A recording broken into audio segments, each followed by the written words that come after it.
This Kairos moment. It's not going to be as good audio in here. I'm in a hotel room and towards the end of a family vacation in the city that never sleeps. Um, yeah, it's been a really good vacation. Got to see my brother and his family live in Jersey, and yeah, he's got a 1 year old daughter. It's grown, and she is beautiful, man, and a almost 4 year old son. And yeah, just been thinking a lot about where we are all headed. And I mean that at every level of principality, the level of individual, the family, the local community, a city, more to come on cities. Stay tuned. And our country and the rest of it. And been doing pretty long monologues for these before really getting into the content. And I'm hoping to get through at least a couple episodes of the evidence series with this particular iteration. So let's see how that goes. And going to add to stage, going to switch myself to a small position, and away we go.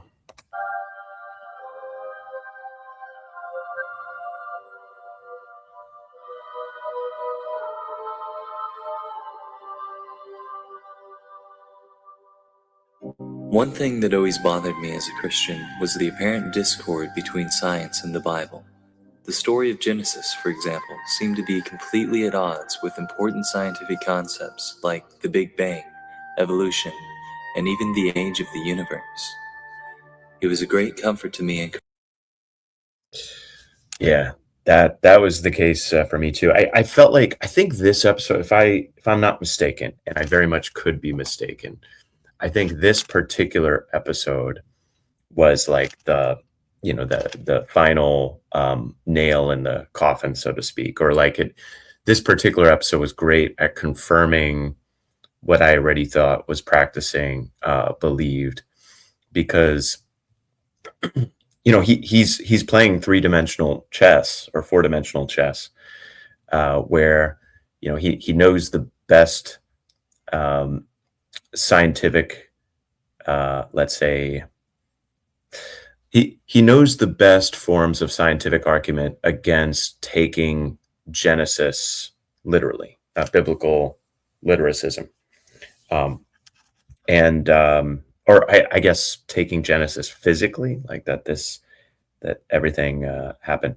And I'm increasingly of the opinion to take Genesis physically, and total. And I believe in evolution, and I believe in the Big Bang, and yet, yeah, it's a very weird space that I find myself in. But um, the idea that one cannot take Genesis physically, like all these things happen in this way physically.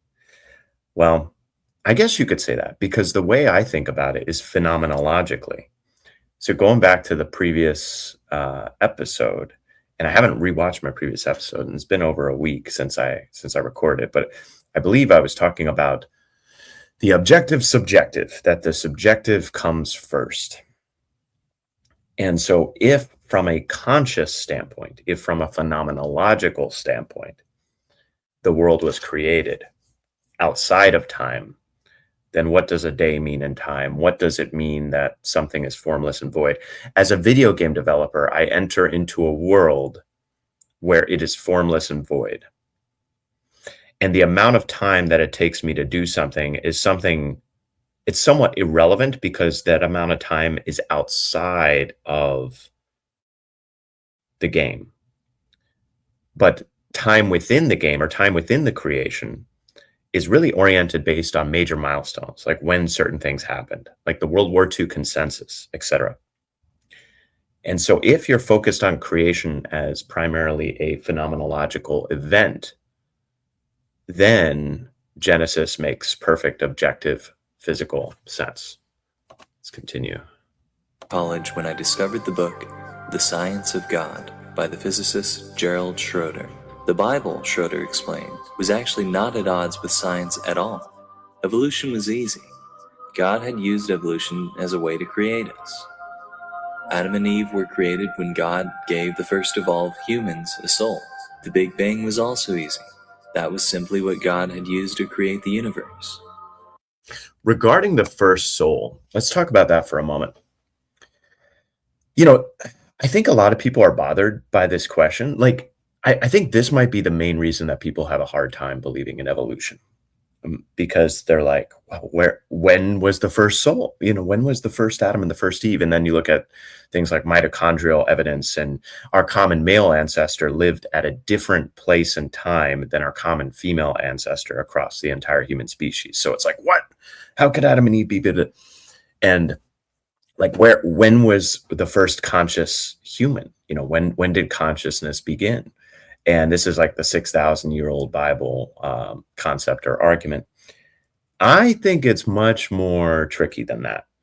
And the reason I have such an easy time believing in evolution, this always struck me as ridiculous. No fundamentalist Christian would dispute the fact that from a tiny nothing, a tiny single cell, comes a full human being, a baby. Now, I believe that life begins at conception. So I believe the potential and the totality of that potential within that one human cell is a human life. Because if it's allowed to simply take its course, you will have a human life. And I do believe that. But nobody disputes that from that single cell, nobody disputes that they themselves came from that single cell, that tiny instant in time and space, tiny thing, the tiniest, the mustard seed, right? And so then the question becomes, okay, when were you first conscious? Like, did I suddenly become conscious at that single cell stage? Did I become conscious at the moment I was born? Did I become conscious at 3? And what's evident to me is that consciousness is not a clear-cut line in the sand. Like, we are conscious at this particular moment in our lives. And so if you extrapolate the reality of our experience, the reality of our existence at different levels of phenomenological awareness across time of our own existence, and you extrapolate that to humanity, well, at some point there was a first conscious human being. Like, everyone believes that at some point there was a first conscious human being. But then what does it mean to be conscious? And how conscious was that first human being? And what's that spectrum of consciousness?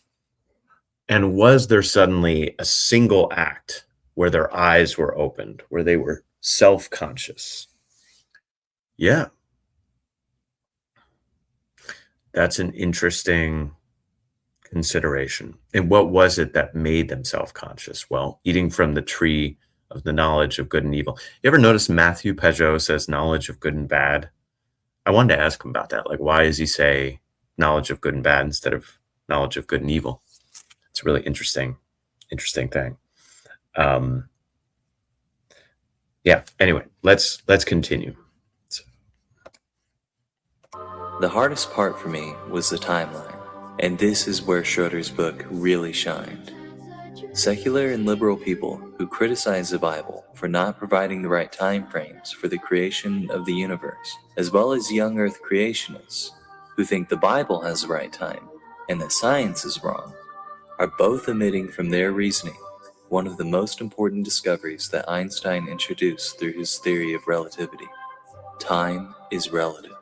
The time experienced by a person in one gravitational or velocity reference frame is different from the time See, he's still talking about time within the confines of our own space-time. So he's saying time is relative.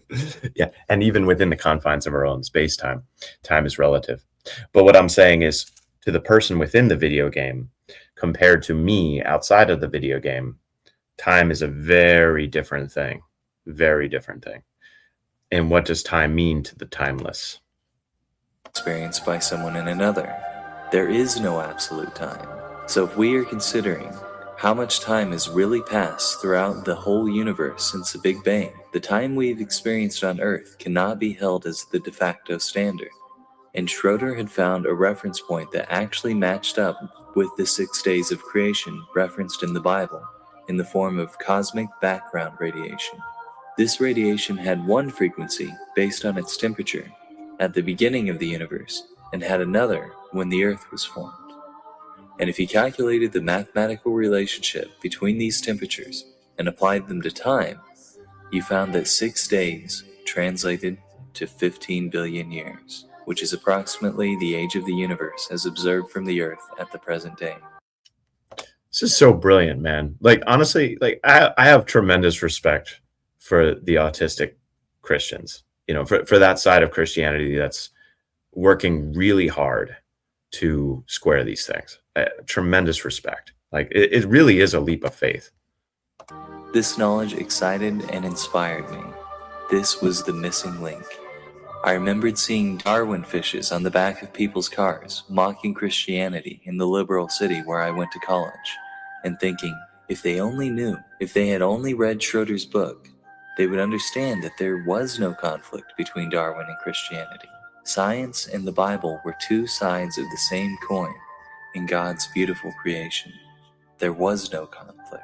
I fiercely argued this point on one of the forums that I frequented. Many atheists there seemed generally impressed by my arguments and the way I presented myself. A few still scoffed at me, but they also showed little knowledge or interest of gaining knowledge of the Bible, so I dismissed them as uninformed. Schroeder's argument had given me a way of reaching out to non-believers. It was becoming clear to me that the only reason people were atheists was because they thought science conflicted with the Bible. As soon as they understood why science didn't conflict with the Bible, they could believe. It's way deeper than that. And the reason I know that it's way deeper than that is because I think really at base, at rock bottom, if you have something that's more tangible, that you can touch and see and feel, taste, that's still beyond what the now is. That's an act of faith that the now can be better in the future. And that thing that is more tangible. So for example, for Ezra Klein, that thing that's more tangible is like, we could build better cities. We could build more beautiful infrastructure, and we could do a better job of mental health and substance abuse treatments, and all that is true.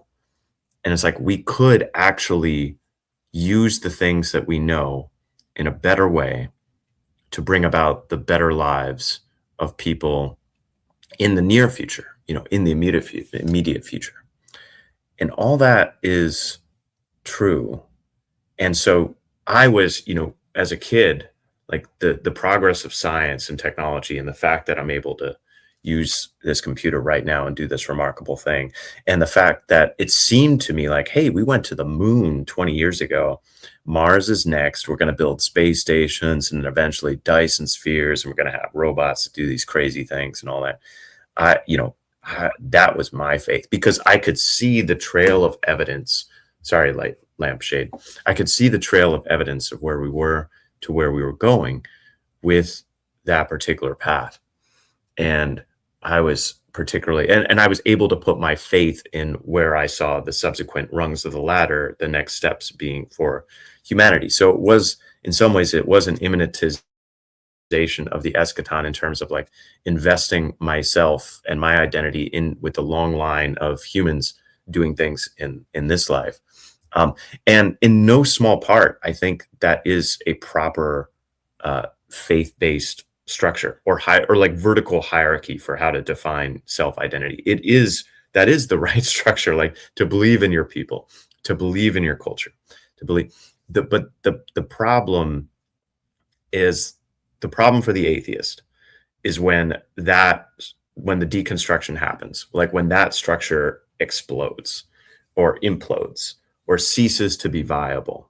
And the problem for the atheist is when there is no other viable faith or hierarchy. Where else do you go? Like when you're metaphysically in the pit, like where do you go? Um, yeah. And a lot of people go to stoicism, but stoicism even is like that in and of itself is an act of faith. The act of faith of stoicism is something like, I can train myself to just deal with the shit in increasingly better ways. And for some reason, for some obscure reason, that's actually better than not existing. It just is. And I have to like put my faith in the fact that it's better to exist than not exist. But it's still an act of faith to be stoic. It's just a series of like coping tools with the shit, so to speak. All right, let's go back. Let's continue. During this time in my life, I'd made a point of writing reviews on Amazon.com for books and products I'd purchased. One item I'd written a review for was a digital Bible I'd purchased for my PDA.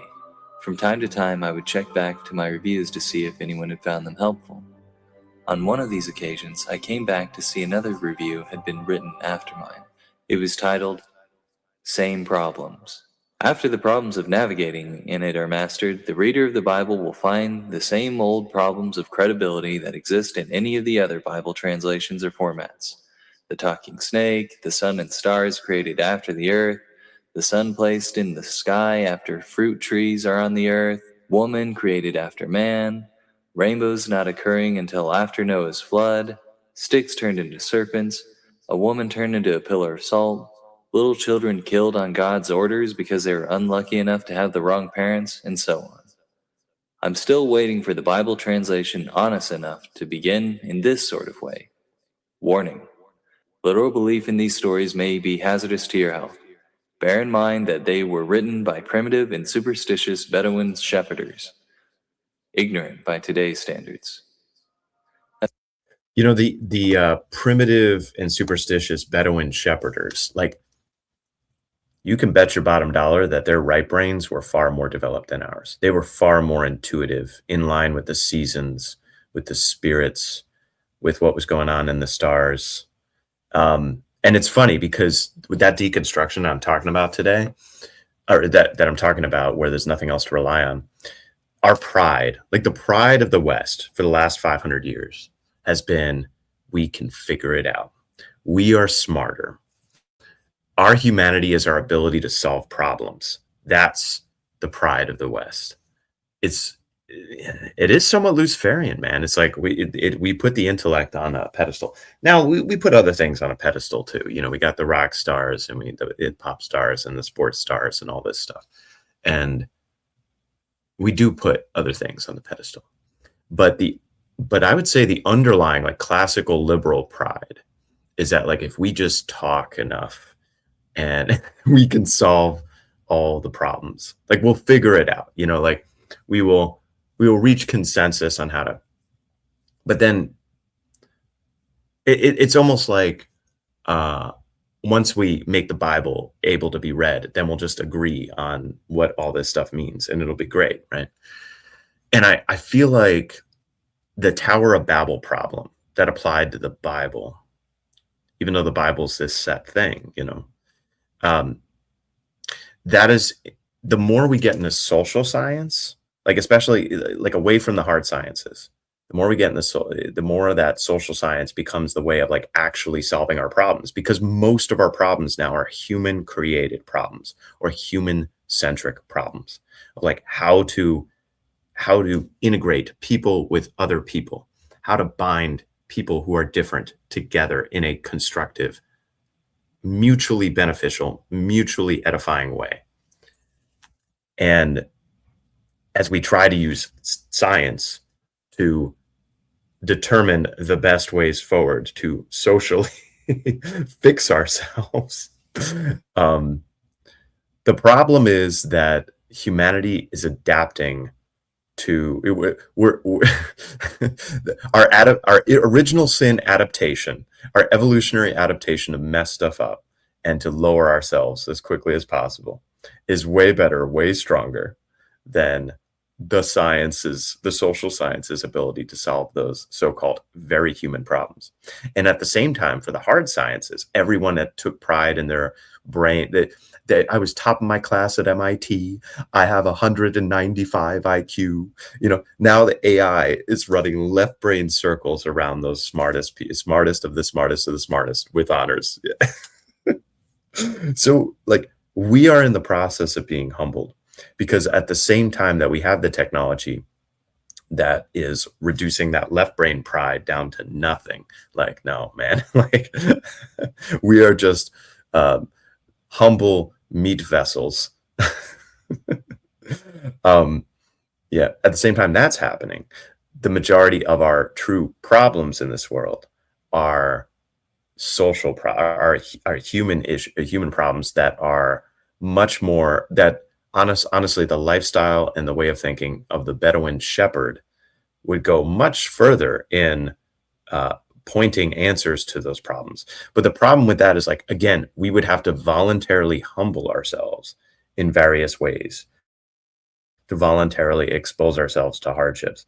And I've got a lot of empathy with humanity because I don't particularly want to give up my air conditioning and my electricity and my technology. I don't. We had this discussion in the group chat about eating meat. And it's like, you should only eat meat if you're willing to, make. I'm straw manning my opposition here, and they don't even know I'm opposition, but I am straw manning. So she'll only eat meat if you're able to make the kill yourself, and if you're skinning the animal and this and that, and locally sourced, and using a titanium arrow to prevent the lead from bleeding into the flesh of the. I'm making that up, that nonsense. And I know the scientific advancements that have been made, and there was this autistic woman, I forget her name, but she created a device for the slaughter of cattle that made it just much more humane for cattle. So the cattle just kind of go in a spiral. They don't even realize that they're being brought to their deaths, and then it's very quick. Cattle I think they get like a bolt to their brain, and the cattle die. And it's like, oh, that's so horrible that we lead the cattle to their deaths. But then again, you could think about it from a natural standpoint. Is it better for the cattle to get old and fall down in the field and moan in pain for hours on end, and then the buzzards are buzzing overhead, and I don't believe that the way we farm is inherently evil. Even using like industrial scale farming and animal husbandry and all of that, I don't think it's inherently evil at all.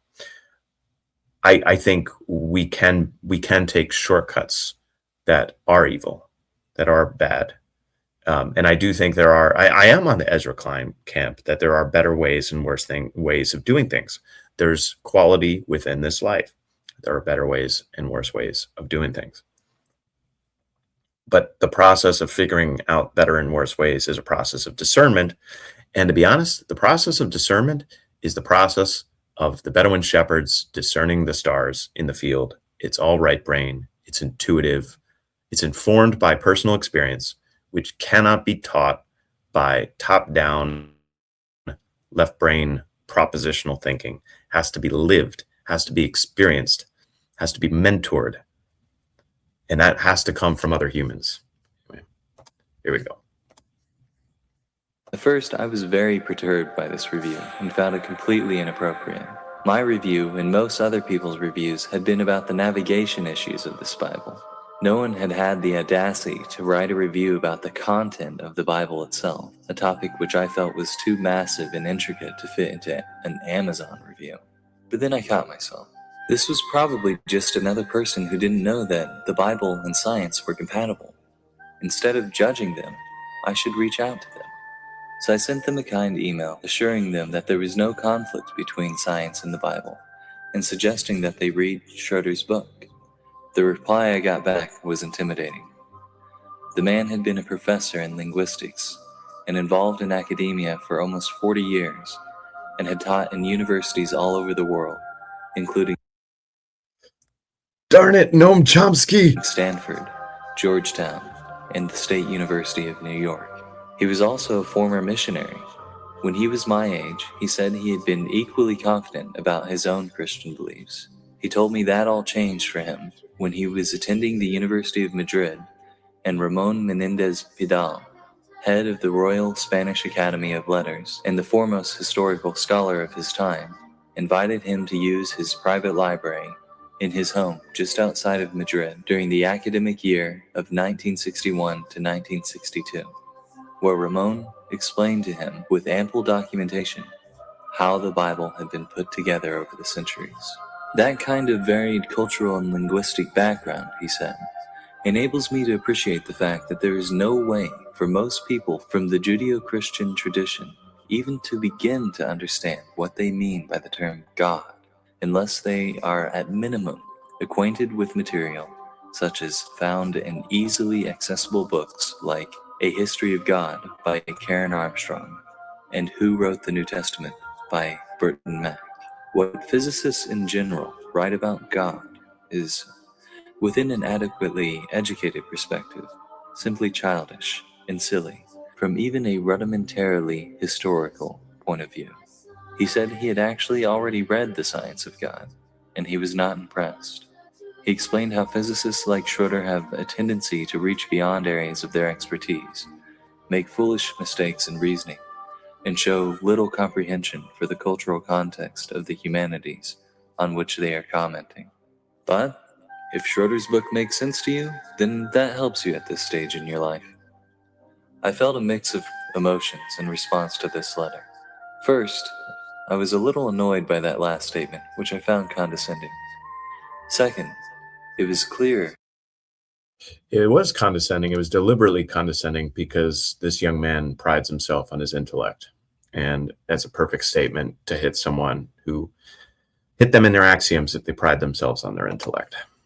That I was completely outclassed by this man in terms of experience in theology and the humanities. Finally, this was the first time that I had felt a real challenge to my beliefs by a sophisticated, knowledgeable, and well-spoken person. It was clear to me that talking to this person was exactly what God wanted me to do. I had never heard of the books he had mentioned. I had never heard anyone say the types of things that he was saying. It was clear to me that God was bringing me knowledge through this man, and I was sure that once I had received that knowledge, God would use me to turn him back to a relationship with him. Yeah. I mean, that was basically my path. And the same thing goes for this series, is that it was a necessary step. In order to reconstruct, you need to go, how do I say this? In order to reconstruct properly, you need to go as far deep into the bedrock of things as possible so that you're really testing whether you can reconstruct. So what I mean is, like, built your house on sand, house gets washed away. You're thinking about rebuilding that house, thinking about it, or that's a grace that's presented itself to you. It's like you better make sure that it's almost a sin of it's like a willful ignorance sin to try to rebuild the house on shaky ground. In the same way that Jesus teaches, like, you if you're teaching, you better watch out. You better make sure that you are held to a very high standard in if you're teaching people. And I wrote this book when I was post Peterson, post Genesis lectures 2017. I wrote this, I think it's only 8 chapters, Journey Back to, and I titled it Journey Back to Christendom. And I was just visited my brother yesterday, and I gave my brother a copy of that book when I wrote it. And he had become Catholic. My younger brother, he's 10 years younger than me, and he had become Catholic in college. And so his conversion predates mine by 2 or 3 years. It's ironic that our Presbyterian parents successfully raised 2 Catholic sons. He sort of paved the way for me in many ways. And but I had married a cradle Catholic woman, and yeah, so I gave my brother this book. I wrote this when I was trying to figure out what I believed and why, and I started at end of 2017, and I finished that book in maybe June of 2018, and then I was entered, and I started rite of Catholic initiation in adults. I think it's called Order of Catholic Initiate, OCIA now, but it was RCIA back then. And I started that in September, and then I was welcomed into the Catholic Church Easter of 2019. And but when I was writing that book, when I was writing The Journey Back to Christendom, and I suspect at some point in the future I will read all of it, everything I wrote back then. And what's funny is, like, going back now, like, I committed something called the modalist heresy in explaining the Trinity. But I was thinking to myself, like, yeah, I was a baby Christian again in 2018, and I was explaining the Trinity in a way that, like, oh yeah, the first century or second century Christians were messing up. So I'm like, I'm ahead of the game. It took me a year to make that heresy. It took them a couple hundred. It's funny. And yeah. And yeah, I think I'll end up reading The Journey Back to Christendom at some point in the future on this channel, because it's pretty good. It really is good. And in that, I knew, both in the writing it, but also in when I was reconstructing my faith. And I had this, like, tiny mustard seed of faith to begin with, almost nothing. But I knew that I needed to hit this nascent faith with, like, the strongest stuff there was. So I actually didn't rewatch this series, but I did a whole bunch of other things. And I could have rewatched. Maybe I did rewatch this series. I don't think I did. I don't remember doing it. I think it has been like 15 years or 16 years. Maybe I don't think I did. But I knew I needed to hit my faith, that nascent faith, hard, to figure out, like, can I actually rebuild? Like, Jesus tells another parable about that. The guy who starts building, and without the resources to finish. And that's the same idea. It's like, you want to, when you're committing to something, you want to make sure you're on solid ground, that you can do it. And yeah. So anyway, so what the point I wanted to make was, with this gentleman, this young man, as he's being hit by this professor with really strong argumentation about, hey, the Bible was pieced together over 1,000 years, various sources. There are potentially 6 or 7 writers of Isaiah, for instance. I just got a book on Isaiah. I'm excited to read it on plane ride back. But to me, there's a lot of, the literal Bible is a brittle Bible when you read it a certain way. But when you read it from the perspective, if you can incorporate evolutionary thinking into it, and if you can read it as this wonderful tapestry of God slowly unveiling himself in various ways through various people at various times, it's a beautiful dance. It's beautiful and subtle and sublime. And that's something I did not appreciate. The sublimity, I can't pronounce that word. The art of it, it's a dance through time. It's a symphony. It's a song. It has tragedy. It has requiems in it. And it's very humble. And it's very subtle.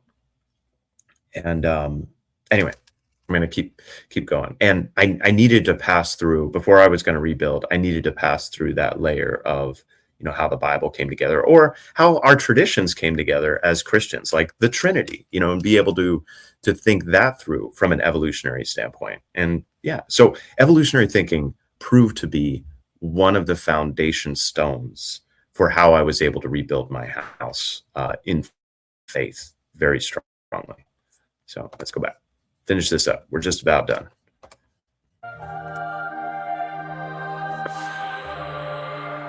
All right. Next episode. To be continued. Other conversions. Or no, other Christians. Video is unavailable. To the professor that he outclassed me in theology and linguistics, would explain that I felt the claims about physical science that Schroeder had made were important.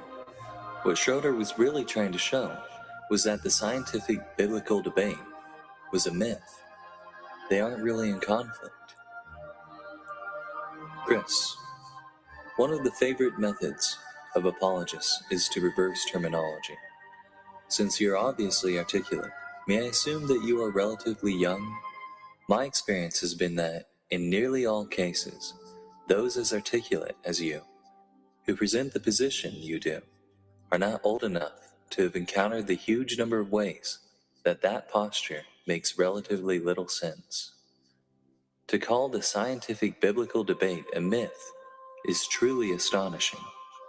Among educated people, the doctrinal underpinnings of the Bible have been known to be mythological for centuries. Have you read Robert Ingersoll's Some Mistakes of Moses as one example?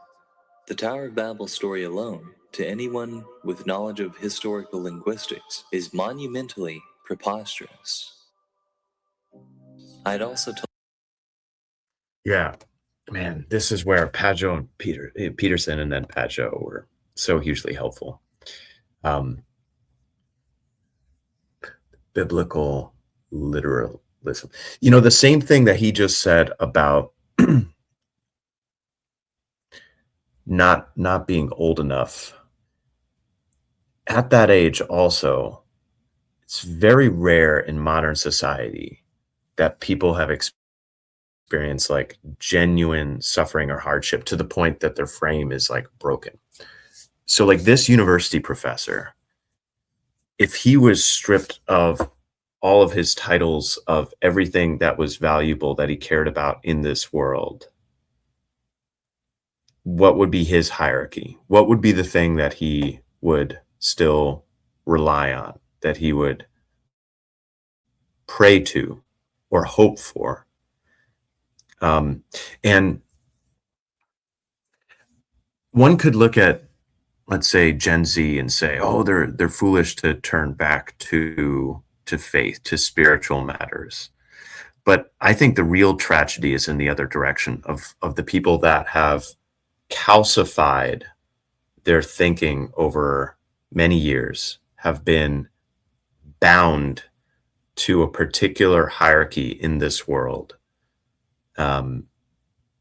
Truly they have their reward. They have found their hierarchy in the people and the things and the ways that they have defined their own identity and their purpose and meaning in this life. Someone like Richard Dawkins comes to mind. It would be very hard for someone like Richard Dawkins to give up his entire hierarchy. And yet I know that's what Jesus asks, that it's the same choice that Nicodemus was faced.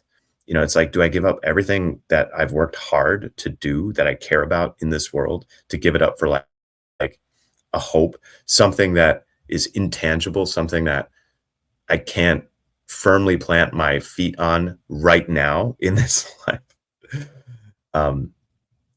This deconstruction layer that this gentleman is going through as a result of dealing with this professor, I think it's very necessary and it's good.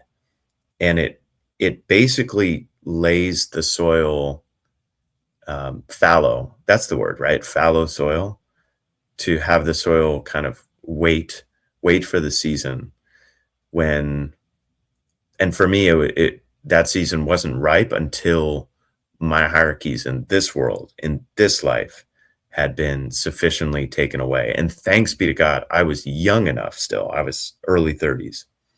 I was young enough that I could reconstruct an identity.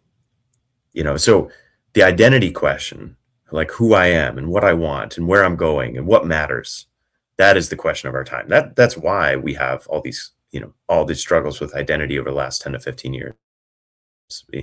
And young people binding themselves to political camps, to movements, to body modification, to this drive toward amorphousness, keep my options open, lack of commitment, etc. Because they want certainty. They want something that gives them identity. But the real identity only comes once one is humbled, and the voluntarily humbling. So when the involuntary humbling happens, it could be a tremendous blessing if received in the right way. And that's the question that God posed to Cain. but it has to be received in the right way. And I don't know what that is that allows people to receive the involuntarily humbling. I think the saints are those that voluntarily humble themselves, and they're very few and far between. They're very few, but they are there. They do exist. But for the rest of us, when the involuntary humbling happens, how do we react? Told him how, in light of his opinions of the book, his statement that, if the book makes sense to me, then it helps me at this stage of my life, seemed condescending. To this he responded, "I'm sorry that was your interpretation. My comment was intended, instead, to be kind. Would you be willing, by the way, to tell me how old you are and what your academic background has been?" "I'm 21, I said. I'm a computer science major at KU. I've taken many advanced mathematics. For example, advanced calculus, logic-based mathematics, algorithm analysis. Intermediate scientific, biology, chemistry, and physics, and introductory linguistics and culture courses. Obviously, the pyramid of emphasis is upside down from the educational emphasis in yours. Still, I would hope that you don't discount my ability to reason, despite my lack of literary education and my youth. I know that many people my age effectively shout their opinions with their eyes closed and their hands over their ears, not intending to know the truth if the truth conflicts with what they believe. I assure you, I am not one of these people. If I find the truth, I take it, bitter or not. I seek the truth above all things, and if the truth is not in what I believe, I will accept it, given that it really is the truth. I plan on reading A History of God and at least skimming through who wrote the New Testament. I have no doubt that I may not have a definitive or even acceptable conception of God. It is of the utmost importance to me that I understand how other people have portrayed God, and to be sure that I'm not basing my view of God off of some concept invented by an ancient culture for their own benefit." See, he's already positioning himself to bind. The people that he's binding himself to are intellectual people, people who, as he sees it, seek truth. But when the truth that he's talking about is the truth of the mind, because he could be talking about, I want to seek after those that love best and have sacrificed themselves the best or the most, and that would be a different kind of truth. But that's not. It really is this, like, the theological. This is actually my beef in regard to TLC being so focused on theology. It's, there's nothing wrong with theology. It's wonderful. It's good stuff. But it's like, I don't think we're smarter than the brightest minds of the last 2,000 years. We might have some little tidbits to add to the theological conversation, but I just don't buy it.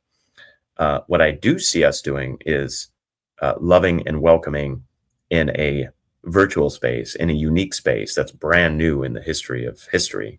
We're loving and welcoming in a way that churches haven't a clue what's going on and how to love and welcome, and also promoting personal development through that welcoming of people being able to speak their minds, be able to express their thoughts and experience. And I think that might be one of the most important things to provide the world right now is a space to be able to speak one's mind and seek fellowship and ultimately friendship. Yeah. So anyway, that's but that's what I mean by seeking truth. It's like, what kind of truth are you looking for? And then what are your blind spots? Or in Rumsfeld, unknown unknowns, like, this guy's unknown. His hierarchy is already set. His hierarchy is intellect, education, being a master of his craft, which is all well and good. It's really good. But the people he's going to bind himself to are the masters in their craft in these various other domains, where the highest virtues are mastery of the craft and, well, less so the loving.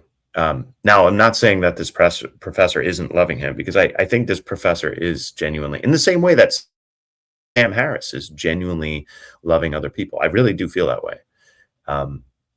But it's a question of blind spots and the forms of love that we prioritize over others, or in Christian speak, that we potentially turn into idols. So let's go. or that I'm not inventing my own view for my own benefit. I've enjoyed our discussion thus far, and I appreciate your participation. I don't know how old you are, but considering that you attended the University of Madrid in 1961, I'd say you have quite a bit more experience with the world than I do. Honestly, I've never had an intellectual discussion, other than those with professors related to coursework, That's with it. someone so much older than myself. He's craving that binding through intellectualism. First, with no flattery intended, let me say that I genuinely like the way you come across. I would say that you are more advanced in general than I was at your age. In terms of searching for the truth, you sound exactly like me. That's how I was when I was your age and how I still am. At this point, he did something that I found both odd and intriguing. He started firmly and almost fanatically discouraging me from having this conversation with him. Let me just say that I And strongly feel that it is most often. I want to speak to that, the firmly and strongly discouraging. Yeah. Someone is ready for the truth or to be deconstructed when they ask. Let me say that again. You know that someone is ready for the truth or to be deconstructed when they ask, when they genuinely ask, like relentlessly ask. It's like Jesus asking his disciples, like, who do you say that I am? No, but who do you say that I am? Peter, feed my lambs, feed my sheep.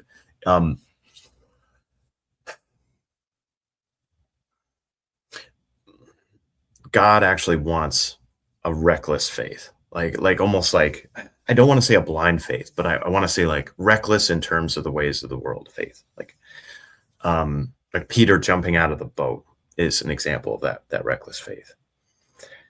And often we have this idea that we could change people, and that's been a profound, humbling experience for me. It's like, I know that I can't change anybody. I can walk with people, I can come into communion with people, but it's the same thing as then being changed by them. Or like people asking for mentors, but then not committing or binding in any way, shape, or form to what might be asked of them.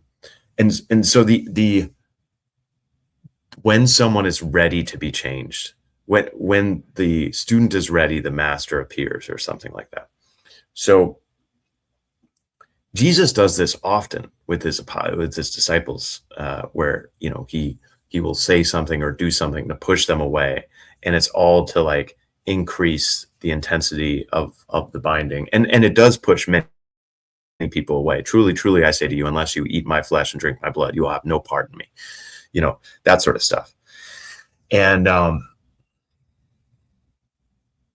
so this professor is actually, and I do think he's doing that. It's not a reverse psychology thing. He's doing it out of love, because if this young man who's making this series, if he's afraid, then he should walk away. Or if he's not ready to be deconstructed, because deconstruction sucks. Like it is rough, man. And so, and the professor knows that, like, he's probably old enough and has gone through enough darkness in his life that he probably knows it's nice to have something greater, some faith, childlike faith to rely on. And it might be worse to lead this young man astray than have a lodestone hung around his neck and thrown into the sea. But I don't hold him to that standard here, because I think it's right for him to share himself and his knowledge if it's being asked for earnestly, genuinely. And the level of the dialogue that they're already having, yeah, you could see where it's going. In some way, you could say it's like Anakin Skywalker pledging himself to dark Insidious here. But I don't think so, because it's not like the professor is binding him through anything other than genuine truth-seeking, wanting to understand, wanting to discover. That's the binding. Yeah. Anyway, let's continue. A great disservice to attempt to disenchant relatively young people regarding specific religious belief. I'm very happy that my wife and I were sincere and devout Christians when we were in our 20s and well into our 30s. That orientation focused us and served us well, sparing us many difficulties that our non-Christian friends experienced. It is not to your advantage that I go on in explanations along the line that I have been. For you, if you're generally happy with the religious faith that you have, it's probably very important for you to continue in it and not sweat the details. Ultimate truths aside, there's little to be gained by going from the religiously questioning frying pan to the, oh, so that's how it works, fire. Someone with your quality of mind is going to find the answers if they keep digging. But if you're comfortable in your faith, and especially if you enjoy the company of your fellow believers more than the company of non-believers, then please just accept the subject matter the way it is being presented to you by your pastor or priest, and concentrate your efforts on your studies. I recommend that you not worry about evidence one way or the other, and concentrate on the rest of your life, career, family, or whatever. Sorting out religious teachings and history is a quagmire that can only disrupt your peace of mind toward your career goals at this stage of your life.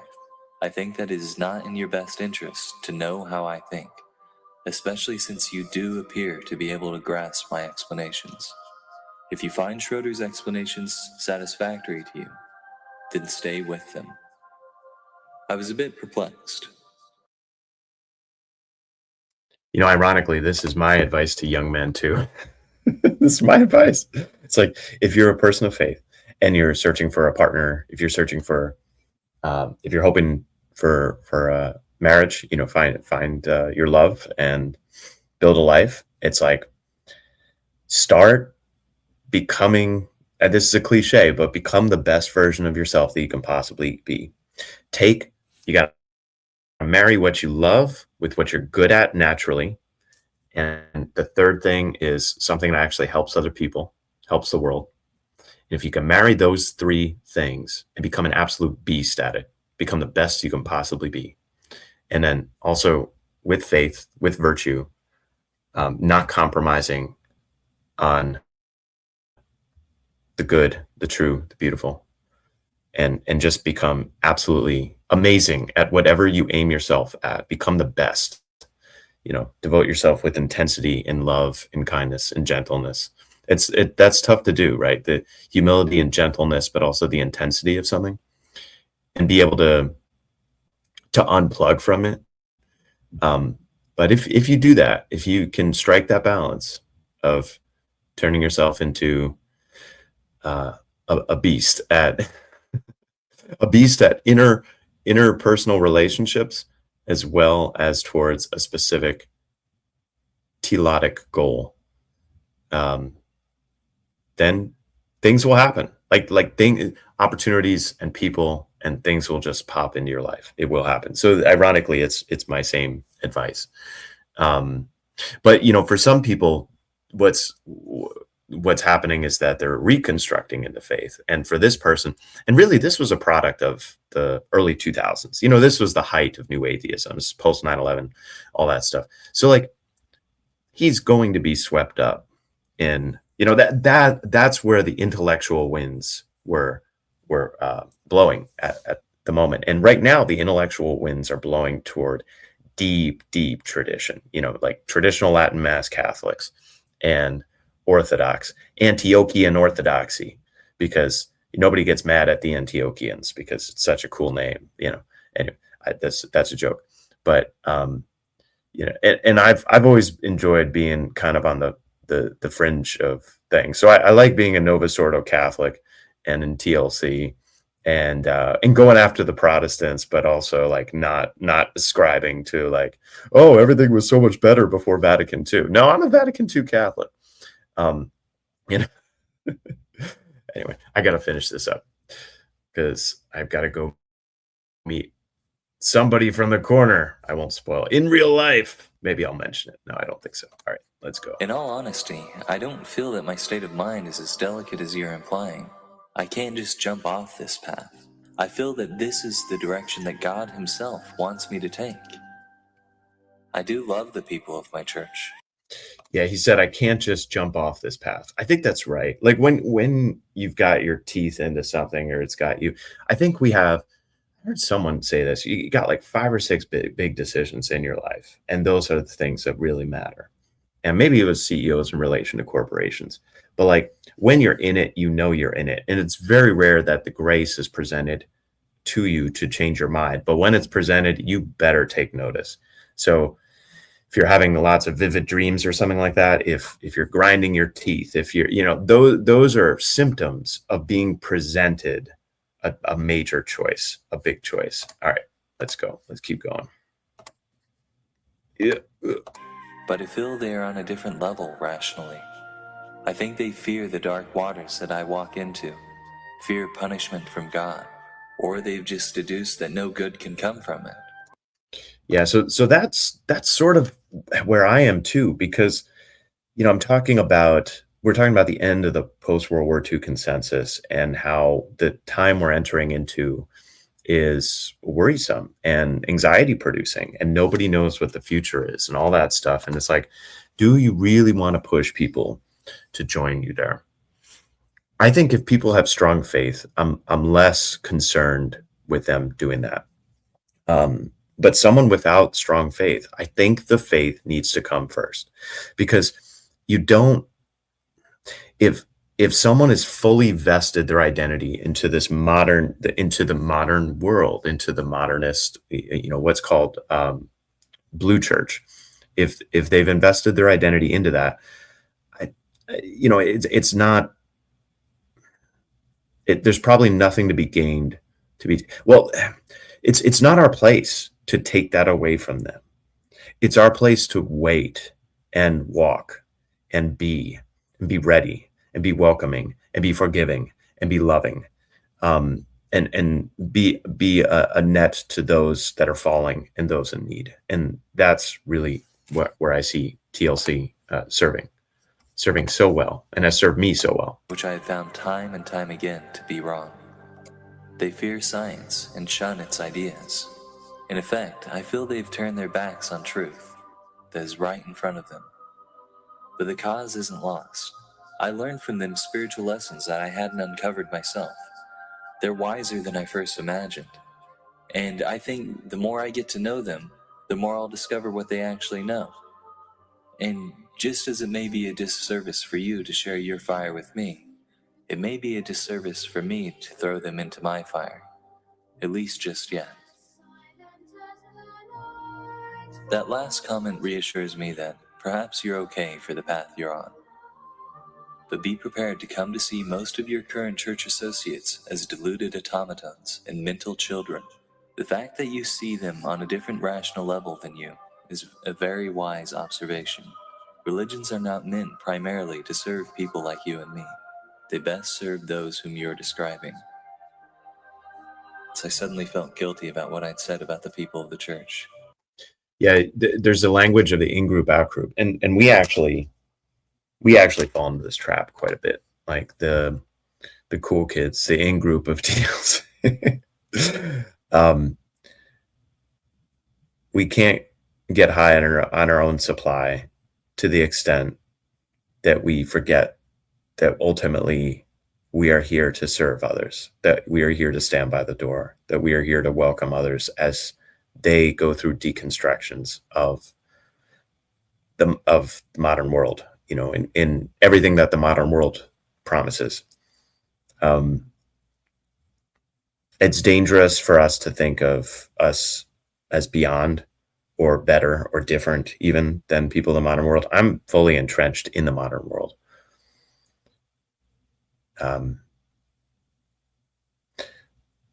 It's very, yeah. I don't want to separate myself from other human beings. I don't want this close-knit, isolated community. I know where that leads, man.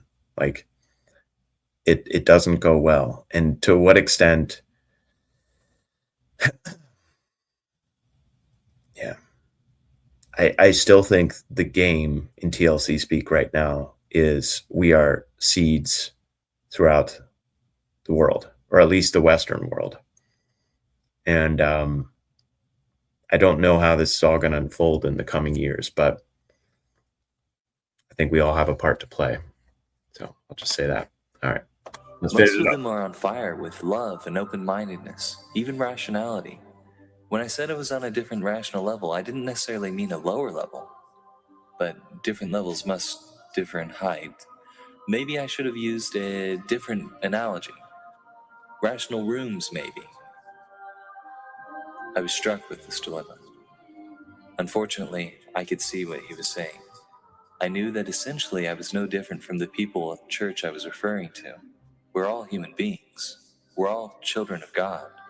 But I also could not deny the reality that there was a difference between the way that they thought and the way that I thought. And I could not deny that I felt that my own position was more rational and more educated than theirs had usually been. I felt like they were more often fueled by their emotions and personal needs than by a search for truth than I was.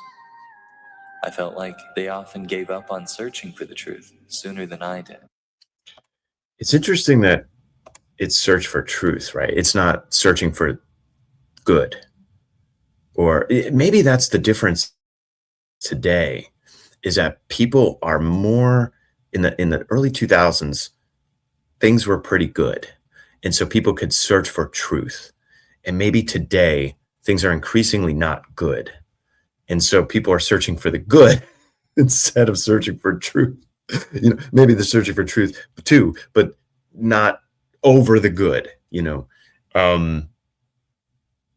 beautiful is very interesting. Like,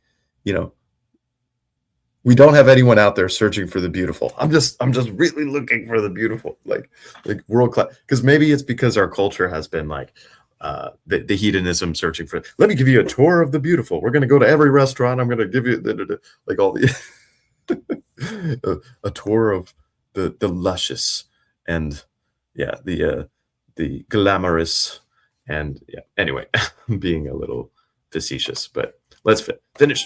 I resolved that while there was nothing holding the people at church back from taking the rational steps that I had, the reality was they hadn't taken those steps. Yet. I felt the presence of God pressuring me further to speak to the former Christian from my emails. I would walk further into my journey. Through God's will, I would learn and grow further. Not all Christians were alike, and I knew that God was using the journey of this former Christian to strengthen mine.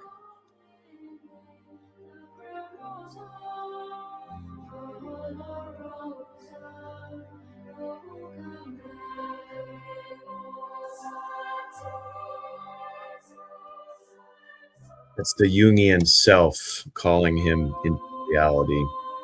Oh, here we go, Bible. We're going to pause here. So I think that's a good place to pause for now. Hope this continues to be valid, useful. I'm finding it informative. I'm also seeing all these things that I obviously didn't see when I first saw it, like the way that he's binding himself to this individual and the things that he's valuing, like the treasures in his heart are the things that are pulling him into his future, like truth, and how he thinks of truth as like the scientific material, like who wrote it and when, and the facts on the ground. That's the truth, the verifiable scientific facts. And the prioritization of that in his personal hierarchy, and the prioritization of relationships in that same hierarchy towards that type of truth that will then bind him into his community. And this is why, as Christians, we're not meant to do it alone. And as the weird Christians, I'll say that it's good that we found other people of strong faith who are weird, who are binding us, because we are tempted to deconstruct or tempted by lesser things. And having that binding in no small part, both in physical space, but then also with this weird space, I think it's a really good thing, because we can hold ourselves to account and be like, hey, Neil, you said this thing, and this thing is not good. And I'm going to call you out because I'm your friend, and in love and in truth, and love first above truth, my friend. I will say to your face, you shouldn't have done that or said that. Yeah. Amen. All right. Love y'all and have a good day, and see you in the next one. We'll keep this going.